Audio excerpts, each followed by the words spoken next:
Now I'm going to read to you, for those of you who don't know me, my name is Joette Calabrese. I'm a homeopath and I love teaching you.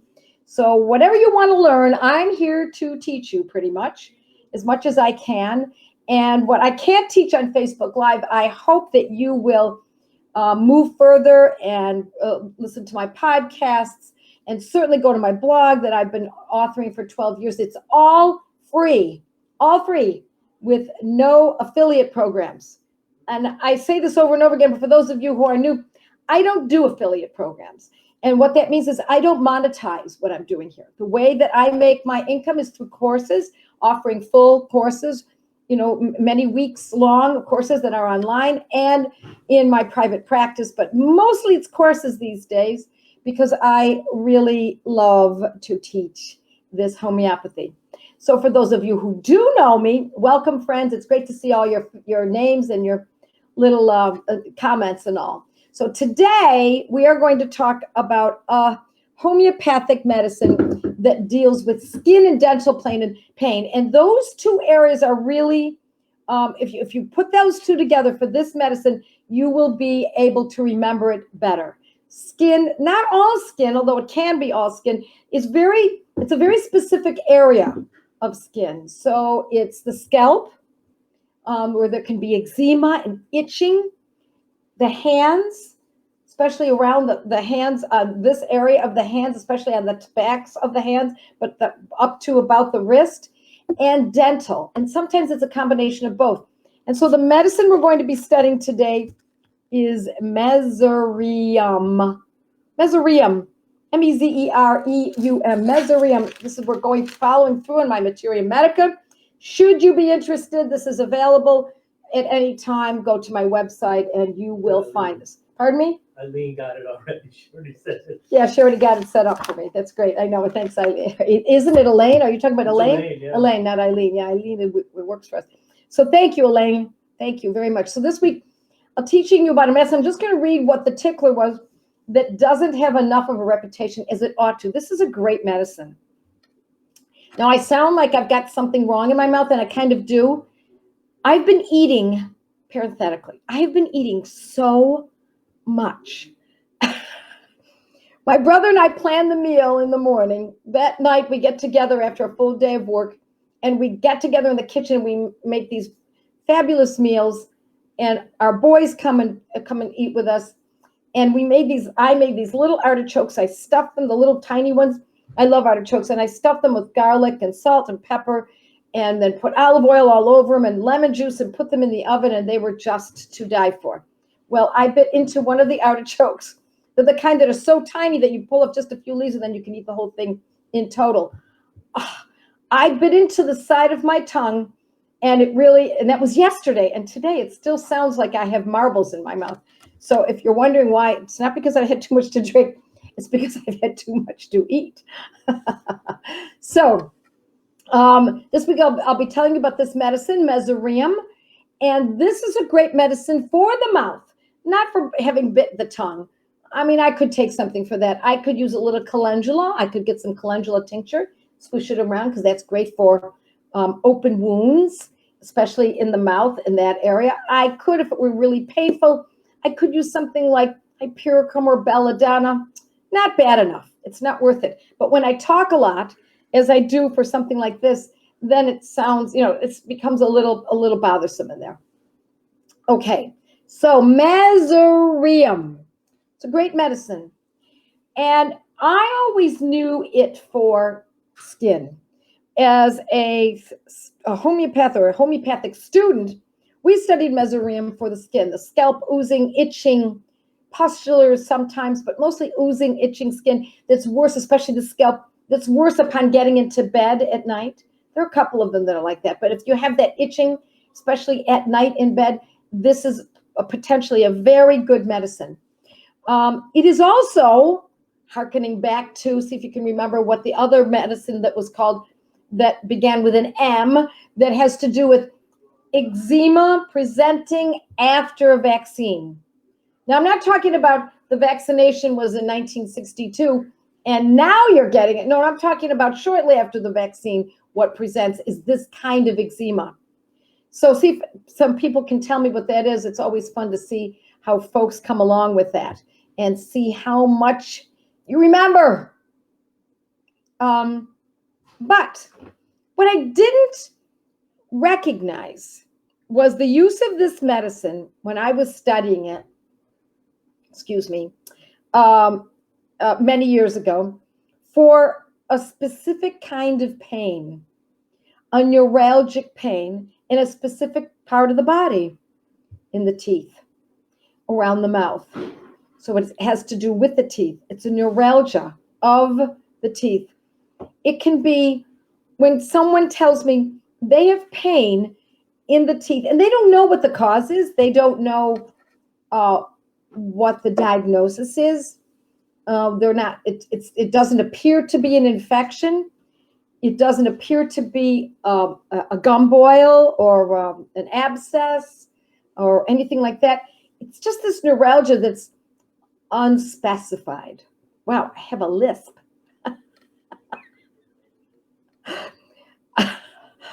Okay, so I'm really going to try to speak succinctly. So it is for unspecified dental pain.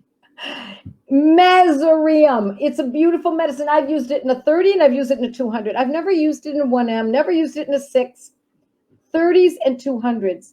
Now for the skin, if it's bad enough, that oozing, eczematous scalp that's really itching, or on the hands, eczema on the hands, I would definitely use it in a 200.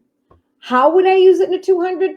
I would use Mesoreum 200 twice daily, every day, until we see either a great improvement so that we know that we're moving in the right direction, which gives us that indication, or it gets worse, then we would cancel out.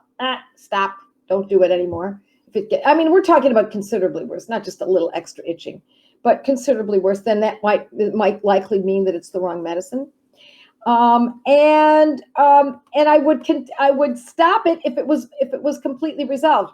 Now, eczema of the scalp is something that is usually chronic, and it can take a while. So I would at least give that 6 to 8 weeks of use to determine whether or not it's the right medicine. If it's working, we carry on. If it continues to work, we carry on. Now, for the dental pain, the neuralgia, or just unspecified dental pain around the teeth, when we don't know what it is, that's kind of the one we would use it. Or we know that there's going to be a what would we say? There is, I don't know if I'd call it an infection. I guess it would be essentially rotting teeth to a certain degree. This can also help. Will this bring the tooth back round again? If it's seriously carried, I would be surprised. But if it's just the beginning and there's just a little dental problem, then I would definitely give this a try. So I'm going to read this to you from my Materia Medica. Mesoreum is used for problems of the skin and bones and for neuralgias. Neuralgia is a great word. It's a very sweeping term.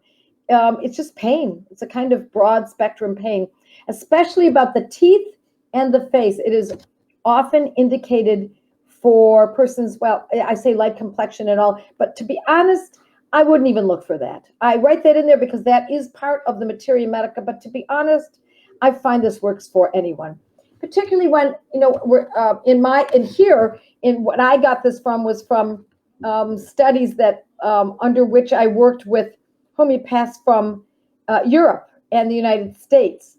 And they often wrote things such as light complexion and hesitant and irresolute, very classically written. And I thought I'd include this in my Materia Medica. But I have to tell you, we use this medicine all the time in India, and they are not light complected. And they may not be hesitant or irresolute. So don't expect that these medicines are going to work exactly as, or will fit exactly as it's written here. But this does. Skin symptoms include intolerable itching, moist eczema that is made worse when in bed.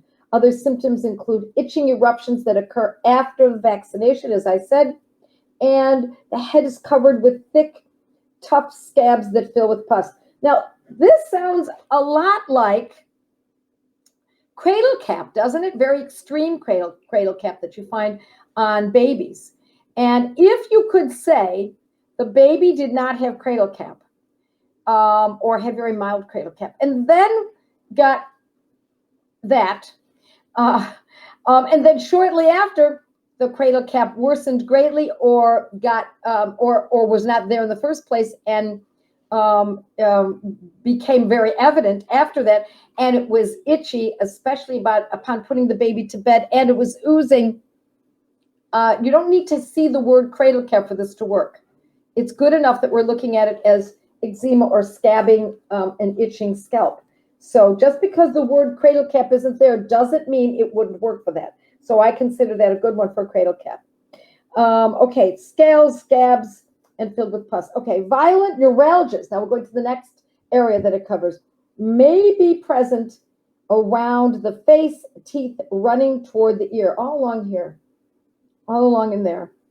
Becoming increasingly worse at night. You see how we got both at night? In bed for the itching and the scalp, etc. And the neuralgia worse at night. And the roots of the teeth are full of decay. So it's the roots of the teeth full of decay. And the person feels as if their teeth are somewhat elongated. Now, that doesn't have to be there, but it's an interesting observation that if someone says something like that, the moment someone says, I don't know, it feels like my teeth are longer than they actually are, you might want to seriously think about this medicine and start considering the possibilities of looking at mesoreum. Okay, and let's see. Somehow elongated and other characteristic symptoms include soreness and burning in the bones of the thorax, along with pain in the neck, back, hips, knees, and long bones. And it becomes again worse at night. Interesting, isn't it? Worse at night. We often see in these medicines that there are unifying threads. So I'm trying to think of another one that would be useful for you to consider, where we see a unifying thread. Well, I've taught you about aconitum. And if you don't know about aconitum, go back and find it, because it is a fascinating, very important medicine during times where people are frightened, startled, are scared to death, panic-stricken. Sound familiar? Sounds like our society right now. And also people wake up, or the person wakes up in the night with a startle.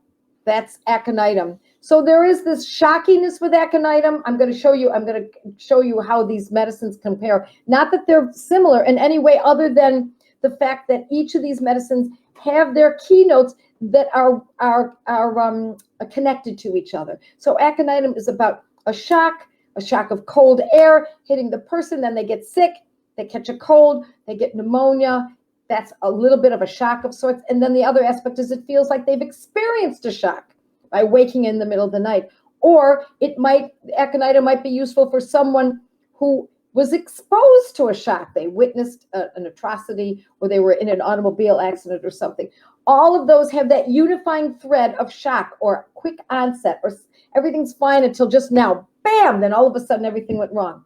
Mesoreum, not at all related to aconitum, but it also has its unifying threads, and one of them is nighttime itching, in bed itching, nighttime neuralgia, bones hurt worse at night. Very important that we get these little links, because when we hear our family member, our friend, whoever it is that we're helping, describe something, and they say something like that, you should have a little boink, little bulb goes up on the top of your head that indicates you remember, wait a minute, what was the medicine that we learned about that's worse at night or worse in bed? Now, there are many medicines that are worse at night, worse in bed.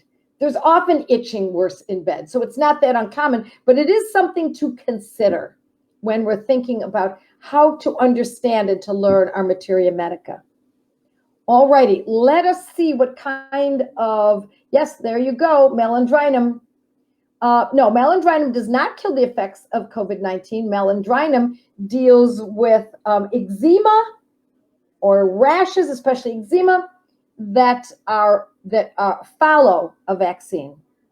Okay, So how is mesoreum different from using sulfur or graphites? Is there a standout symptom that is different from mesoreum? Well, one of them is the nighttime issue.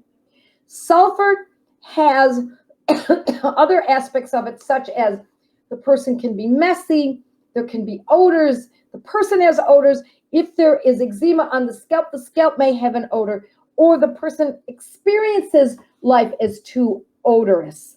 Too many smell, they can't stand the smell of a dog, can't stand to be in a bar. The smell drives them crazy. Can't stand to go around anytime food is cooking. The smell is horrible. So there's a smell associated sometimes with sulfur. And sulfur is also a hot person. They experience heat too greatly.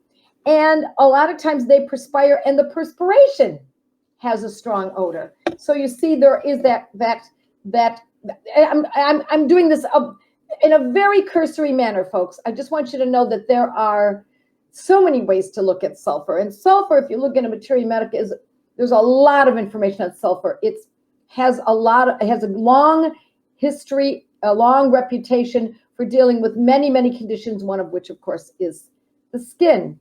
And let's see, what was the other question on graphites? Graphites is graphites often has other areas of the body that are very noteworthy, such as the nails or funguses. Fungi, more than one fungus. Toenail fungus. There can be also skin rashes as well.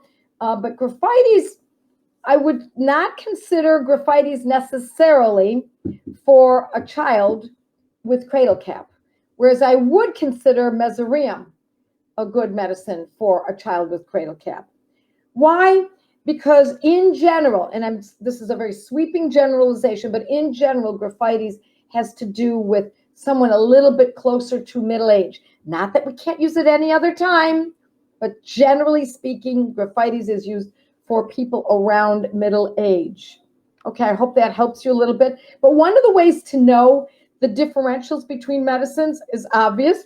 You're going to read mesoreum in your Materia Medica, then you're going to read sulfur in your Materia Medica, then you're going to read graphites in your Materia Medica, and then if that doesn't do it for you, go to other Materia Medicas, go online, pick up another Materia Medica, and really study them so that you can make those differentials. What I just gave you was in a nutshell, but you can do even more than that. Can it be used for psoriasis? It can. But I will tell you that there are other medicines that I consider a little bit more valuable for psoriasis. And I speak a lot about psoriasis in my course, Skin the Ugly Truth. And particularly because psoriasis is a long time in treating. We see it resolve often, but boy, does it take a long time with the same medicines over and over and over again. Many times psoriasis could take as long as a year or even longer than that. Okay. How the frequency, somebody's saying dosing for neuralgic issues, I would call it frequency.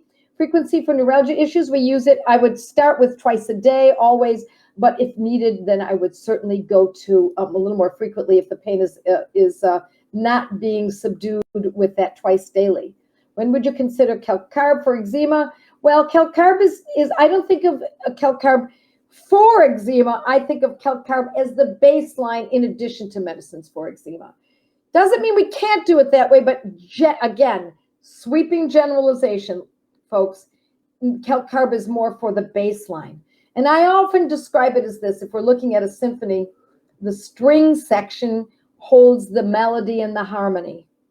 And that is what we're using for the fact that this person even has a skin condition, perhaps an allergy related to it or food intolerance. And so we need that basic harmony and melody. But every once in a while, we see that it shows up in the spring, that eczema, or it shows up, or psoriasis, or whatever it might be, or rash, undetermined rash, or it's worse only on certain nights. And that would be like the glockenspiel coming in, or the triangle coming in, or the piccolo coming in. Meanwhile, we're still using that baseline medicine, for example, calcarb, calcarea carbonicum, to undergird the whole case. So if both mesoreum and malodrinum can be used for eczema post-shot, can you extrapolate on the differences to choose between them? Yes, the differences are now what I've described in the rest of it. We know that it's connected, but the rest of it is the scalp for mesoreum or neuralgia, but let's stick with the skin. The scalp, it's pustular, it's thick, it's oozing. That does make it a little different, whereas with malodrinum, it's flaky and dry. Was there another word that I used to describe malodrinum? Flaky, dry, it's not wet. Malodrinum is not wet. So that could make the difference for you. All right, trigeminal neuralgia pain, possibly. Indeed, possibly. Neuralgia in the feet, yeah, I suppose it's possible. You know, look, this is not the first one I would think of for neuralgia of the feet, but it is something to consider. I would start with other medicines, and in my pain course, it's not that I'm always trying to get you to take courses, but I'm always trying to get you to take courses, because the only way you're going to learn this really deeply is if you're in a study group and then augmenting it with the courses, because in the courses is where I teach how to approach a case, how to structure a schedule. Okay, kelp carb helped belly fat after I read an antibiotic. Is antibiotic making you fat? I saw bloated belly go down. You bet, absolutely. Nice job. Shingles pain, could it? It has the possibility for shingles pain, but there's so many other better medicines for shingles pain. And again, that's in my pain course, pain, and that's available should you be interested. If there's hair loss from the scalp rash, lichen planus, would we use the protocol for hair loss as well as the remedies for the scalp, like mesoreum? You know what? That's a great question, and I would start with just mesoreum, because more often than not, it's the scalp that is eczematous that's causing the hair loss. Now, if it's not so, if the scalp is eczematous and it's all down back here, and the hair loss is on the top of the head, now I might use both. But if they are very clearly associated, hair loss is right around where the eczema is, then by all means, I would go for mesoreum. Yes, you may still buy the pain course. Absolutely. If you don't see it on my site, you should be able to. But if you don't, just contact my office. There's always someone there to help you. No scalp itching, but back of hands itchy at night, in bed, no neuralgia, but does have cavities. Possibly still mesoreum. Possibly, yes. It's not the full case, but yeah, I mean, it's certainly a possibility there. Let's see what other questions we have. So if both mesoreum and malodrinum, okay, we got that. Can it be used for psoriasis? I got that answered. Would this be good for teeth grinders? Clenchers, I think this person is jaw. I think she's saying jaw clenchers and teeth grinders, especially if the person gets pain in the ear from clenching. Clenching is, I think, the person wants to say, and grinding. No, I don't think of this first. That's not the way I look at it. But I will tell you this, that when someone is a clencher and a grinder, I always look at the gut. Something they're eating, potential parasites, something extrinsic, more than you would think. It's not so much intrinsic, it's extrinsic. It's something they're eating often, not always, but often. So that teeth grinding has to do with mostly the colon. All righty, mesoreum, oozing, itchy. Okay, thank you very much for getting that up there for me, Nathalie. Okay, can we still buy the pain? Yes, you may. No scalp itching, I got that already. Yes, pain course. All right. Can you use it for lichen planus? Yes, okay, got that already. Applying to Lynn, okay. Flaky, itchy skin around the eye like blepharitis. I'm not going to tell you that wouldn't act, but it would not be my first choice. What about rosacea on the face that is pus-filled? That is worse in the evening. I don't think of this for rosacea either. Again, it's in my skin course. I cover rosacea.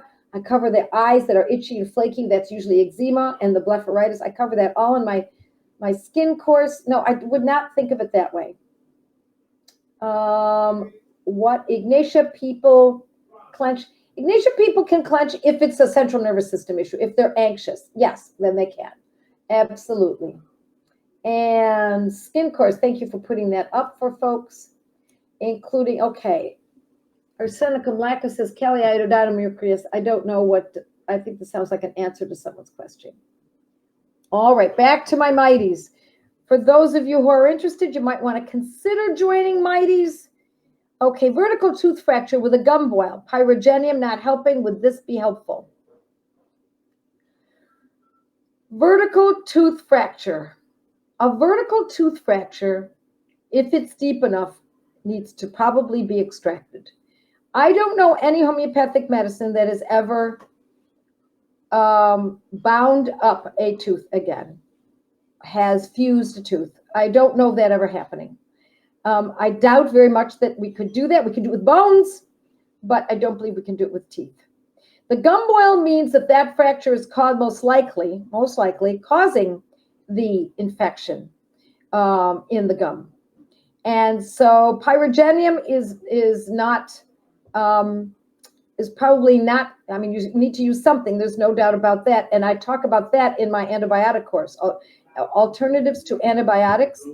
There's a little bit more to it than this, but if there's a vertical fracture of the tooth and there's an infection, often the tooth needs to be extracted. Sometimes it can be saved, but watch that tooth. If that's being talked about saving, you want to watch that because it can set up an infection that is invisible to even cone beam x-rays. It can even be invisible to sonograms. So you just have to watch and see if you notice anything going on there a year later, 6 months, 2 years later, etc. Aconitum helped my daughter, 3 years old, after the shock of an accident. It was amazing. I know, it is a beautiful medicine. Is aconitum always used for a short time? Well, it usually works pretty quickly. And then we don't continue using something that's already worked. So, but then we use it again if it needs to be brought back around again. So I would not say it's always, but it's frequent. All righty. Would it be good for a trigeminal? We've talked about that. Trigeminal pain. Happy New Year to you too, Denise. I had the same thing, Francine. Okay, my tooth pulled. Look, it's case by case when it comes to a fractured tooth. You're going to need to go to a dentist that you like, a dentist that you trust. Biological dentists are great. And but if you've got a dentist that you like that's a conventional old timer, stick with it. It's hard to find dentists and medical doctors that that can really build your team, and it's valuable to have them. So work at it, find the team that you like, edit it, make sure that you've got someone that is in your court. You don't want someone fighting against you. You don't want someone pushing drugs on you every time you go in if you don't want drugs. You want someone who thinks like you do, but with more information than you. You don't want to be training them. You want them to train you. That's what you're paying them for. So that's the kind of team, medical team, that you want. Would you caution against the overuse of sulfur? If you're talking about homeopathic sulfur, I would say I would caution against the overuse of any homeopathic medicine that is no longer of value. So can you overuse sulfur? Yes, but you can also overuse mesoreum. You could also overuse malandrinum. You could overuse aconitum. So it's not, I know that people are more concerned about sulfur, and I used to also be that way, but I don't feel that way any longer. I find that it is just a matter of specifics, that specific person. Dentist talking about root canal, trying to avoid antibiotic. Yeah, so if the dentist is talking about a root canal, but has a lot of respect for understanding why a root canal might not be your best choice, then he might or she might still be a good choice. But if you're feeling pressured, and I personally would not get a root canal. I can't tell you what to do in your circumstance, but then I would go to a biological dentist. When you had blepharitis from the swimming pool, how often did you use sulfuric acid? Well, I used it pretty frequently, but in the end, it was not the one that did it. Believe it, it did it for a short period of time for my blepharitis. What did I use? Euphrasia? I think it was Euphrasia that, at first it didn't help, and then later on it did. And here's the strangest thing, I actually don't,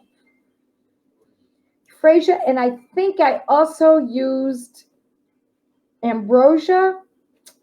And yeah, it's hard for me to remember now. Isn't that great that I'm not concentrating on my old sufferings? You should not concentrate on your old sufferings. Write it down, on to the next chapter in life. Get on to the next thing that really matters. We don't want to spend, and I don't think necessarily that's what you're saying here, that anyone is saying this, but we don't want life to be one problem after another. Look, when I was growing up, we were taught that when we hear the air raid sirens ringing, we were all supposed to clamor, get under our desks, because if there was an atomic bomb, that was going to be the safest place for us. And that continued all through grammar school. And then once I got into high school, that kind of stopped for a while. Then there were other concerns. There was the AIDS epidemic. They told us we were all going to be affected by AIDS. We may not all get it, but all of us would have at least one AIDS patient who would probably die in our own family, whether it's immediate or extended family. Every few years, there is a scare. And I'm saying this for a specific reason. We cannot live with panic. We can't live with fear. We must move on, because I guarantee this too shall pass. And you know what I'm talking about. It will pass. It will change.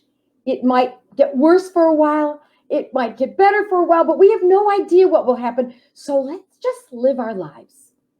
Just go ahead and move forward. If you're a mom with kids, just keep going with your kids. Train them up. If you're a person who doesn't have children, or your children are grown, take on your tasks.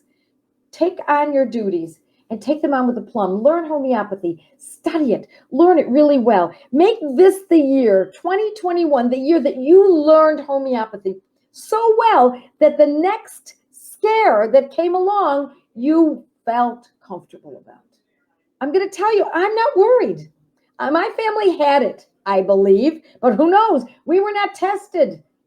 Everything just fit. The timing, the way we got sick, the residual that remained after having it. But to be honest, if I hadn't had it, I would actually, I know this is going to be blasphemous to many people, I actually would welcome it. Why? Because I want to build my immunity. I want to get it over with. I want it done so that I can move on. We need to build our immunity. We're supposed to catch things about every year or two, or every 3 years or so. That is what being human is all about. And that, my friends, is what truly builds true herd immunity. It's the natural response, not this. That does not build herd immunity. That's not natural. Herd immunity is built through the natural expression of the disease. And it's a virulent disease, and it has a bell curve, and there'll be more people, and then there'll be fewer people. And then we'll have more people, just like chicken pox and measles and mumps and diphtheria. And I can keep going. And influenza 2018, 2019, 2020. Of course, there is no influenza this year. And you wonder why that is, huh? Because everything is being counted as a certain kind. So just move on. You know, my husband and I were driving yesterday around Buffalo, New York, and I measured it, approximately every half mile, there was a sign reminding me of the devastation and what you must do and how you must handle this. So I decided I'm not looking at the signs anymore. I do not want those messages. I don't watch television, and I live my life like a normal human being. And so I have to step aside from that. We all need to step aside, because what good is all the panic and the fear? Just do what you know is right. Make some good chicken soup. Make sure everybody sleeps well at night. Make sure you're getting your good rest. You get your homeopathic remedies, understand them, know them, own them, and know how to use them should you get sick. And so with that, I say, God bless all of you. And a very blessed, happy New Year. Thank you, everyone. It's always great to be here with you. and I will see you next year. Bye.